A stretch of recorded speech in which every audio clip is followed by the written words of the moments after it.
Hello, my name is Jesper. With this series of movies, we teach you the playing method. The playing method is a way to learn how to play chess by using mini-games. That means simpler, less complex games that take you towards chess step by step. The very first mini-game that the beginner starts with is cross the board. And the cross the board is played with only the pawns, and you put them up like this. The white pawns should be placed on the second rank and the black pawns should be placed on the seventh rank. The goal is for white to reach the other side with one pawn, that means the 8th rank. For black, the goal is to reach the first rank with one pawn, then black wins. Now it's time for the next step, and that is to add on pieces to cross the board. I usually start with the rook. The reason is that the rook moves horizontally and vertical, very easy for the beginner to understand. The rook moves like this. In the starting position of a game of cross the board with rooks, you place them in the corners like this, on h1, on a1, on h8, on a8. Then you win by crossing the board with one pawn or with a rook. One important thing. In this position, it's white to move. And white can reach the other side with a rook like this, and then the game finishes immediately. White wins, even though black can take the white rook in the next move.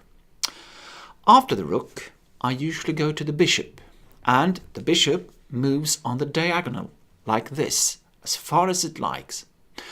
In the beginning, in the starting position, you have two bishops each, one on the white squares and one on the black squares, and you put them on the F line and on the C line like this.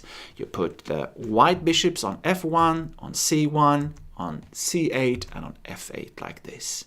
And just like with cross the boards with the rook, you win by crossing the board with a pawn or reaching the other side with a bishop. So, next piece is the queen. The reason is that the queen combines the rook and the bishop's movements. It moves like this. As far as it likes, it can move both vertical and horizontal and on the diagonals, like this. In the starting position, you put up the queens on d1 and on d8, like this, and you win if you cross the board with one pawn or with the queen. Now it's time for cross the board with kings. And playing this game, I usually add an extra complexity into the game. But first, how does the king move? Just like the queen, it can move both horizontally and vertical and on the diagonals, but only one square at a time. One important thing is that when you start the game, you put up the kings on E1 like this and on E8 like this. One important thing is that you can, in this game, win with 3 different methods. I said that we added complexity. First of all, you have the normal ones, that you cross the board with a pawn, or if you have the king like this, cross the board with a king like this. But if the kings should be placed beside each other, you win by taking the opponent's king. By this, you learn to use your king, to let it be active, but also to take care not to be taken. And let us see a little small games of cross the board with the kings. White starts with e4. And the idea for white is to bring out the king like this, to try to reach the other side.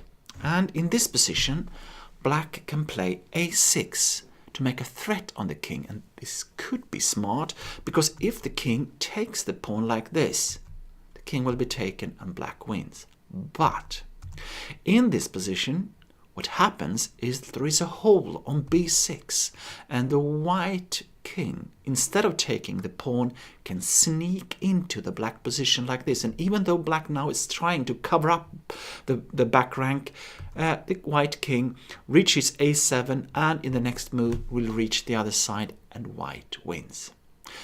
Of course, when you play across the board, you can use all the pieces like this, like you put them up in the initial position of a real chess game, and you win by reaching the other side. This is quite a fun game as well, believe me. Time to make a conclusion, a summary of what we have learned.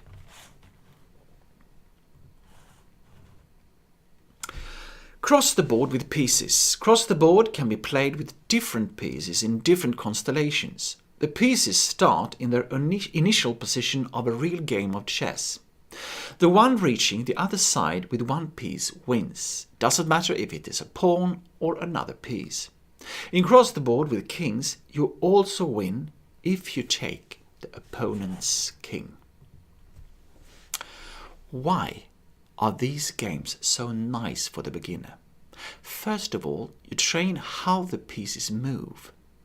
Then, of course, also how they take. But also you have to plan a bit how to reach the other side, to calculate who will be the first to reach the other side.